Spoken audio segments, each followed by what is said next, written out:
So much. ఎంటర్టైనర్ని పవర్ఫుల్గా present చేసే film maker ఆయన, అండ్ అలాగే పవర్ స్టార్ని ఫెస్టివల్గా ప్రజెంట్ చేసే మాస్టర్ ఆయన. సో నా ఉస్తాద్ భగత్ సింగ్ని మన ముందుకు తీసుకొస్తున్న డైరెక్టర్ హరీష్ శంకర్ గారు will speak. Thank you all. కాదు, రాశి కన్నా డ్యాన్స్ చేయడం లైవ్గా చూస్తారా? అయితే కామ్గా అయితే దానికి ముందు కామ్ అనే మాట్లాడి వినండి, ఓకేనా? మీరు కామ్గా ఉంటే త్వరగా మాట్లాడేసి త్వరగా అమ్మాయి డ్యాన్స్ వేస్తుంది. 2 minutes. ఫస్ట్ ఆఫ్ ఆల్ ఈ స్టేజ్ మీద నేను ఫస్ట్ థ్యాంక్స్ చెప్పుకోవాల్సింది రాశి కన్నాకి. కళ్యాణ్ గారి డేట్స్ టైట్గా ఉన్నప్పటికీ నేను కాల్ చేయగానే జూమ్లో చెప్పనా కథ లేకపోతే ఫోన్లో చెప్పనంటే అసలు నువ్వేం కట్ చెప్పొద్దు, నేను షూట్కి వచ్చేస్తున్నా అన్నారు. సో షూట్కి వచ్చి కథ విన్నాక అప్పుడు ఫస్ట్ సీన్లోకి వచ్చారు. థ్యాంక్స్ రాశి, I'm always indebted to you. Thank you so much. And ఈ సాంగ్లో ఇప్పుడు మీరు రాశి స్టెప్స్ చూసింది చాలా తక్కువ. సాంగ్లో కళ్యాణ్ గారితో బట్టి కుమ్మేసింది రాశి కన్నా దీంట్లో. అండ్ థ్యాంక్స్ రాశి for coming the promotions also. our entire Ustad Bhagat Singh is so thankful to you. So sweet of you. కాదు, జనాలు చూశారు కదా, ఆల్మోస్ట్ 1500 నుంచి 2000 మంది ఉండేవాళ్ళు సెట్లో. కళ్యాణ్ గారిని ఫస్ట్ టైం ఆ కాస్ట్యూమ్ రెడీ చేసుకొని కళ్యాణ్ గారిని సెట్లోకి తీసుకురాగానే ఆయన సెట్ని జనాల్ని చూసి ఏమన్నారు తెలుసా? మీరు వినండి. ఇప్పుడు ఏంటి ఇంతమందితో నేను డ్యాన్స్ చేయాలా అన్నారు ఆయన ఫస్ట్.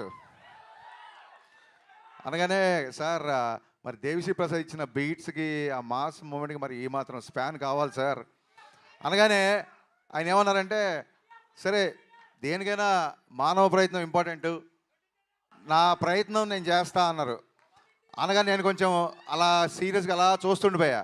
అప్పుడు నా మొహం చూసి ఆయన, నువ్వు అలా ప్రతిదానికి చిన్న పుచ్చుకోకు, సంపేద్దాం పదా అన్నారు.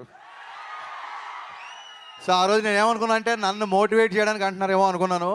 కానీ లోపలికి వెళ్ళాక నా ఫుల్గా డ్యాన్స్ కూడా చేయలేదు. ఫస్ట్ రిహార్సల్ జస్ట్ ఇలా చూసుకొని స్టార్ట్ మ్యూజిక్ అని ఒక రిహార్సల్ అలా చేస్తే సెట్ క్లాప్స్ విజిల్స్ దద్దరిల్లిపోయింది. కళ్యాణ్ గారు ఈ సినిమాకి డేట్స్ ఇవ్వడమో లేకపోతే 9 to 6 టైమింగ్స్లో షూటింగ్ రావడం ఇవన్నీ కాదండి, ప్రాణం పెట్టి పనిచేశారు ఈ సినిమాకి కళ్యాణ్ గారు.